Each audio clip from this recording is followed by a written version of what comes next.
করে পারিনি দোলাতে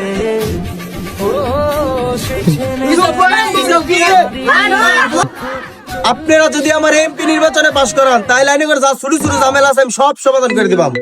ভাই এটা একটা জরুরি কল আছে। হ্যালো হ্যালো ইউসুফ চাচা, আমি আকরাম কইতাছি। কি মাঠে আকবার আইছিলাম, বদনার পানি ভরে গেছে।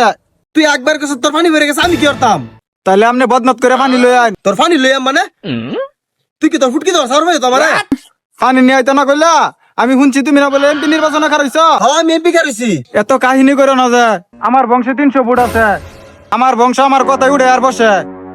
আমি যেন কয়াম আমার বংশ এনেই বুট দিব। प्यारी समझ गई। ও চাচা আস্তে হসাও। 300 ফুট কিন্তু তুই আমার দিবে, একটা ফুটে বাইরে না যা, বুঝছ? আরে চাচা ফুটকি যদি 1 ফুটা গোয়া দেয় তাহলে 1টা ফুটো দিতাম না কইলাম।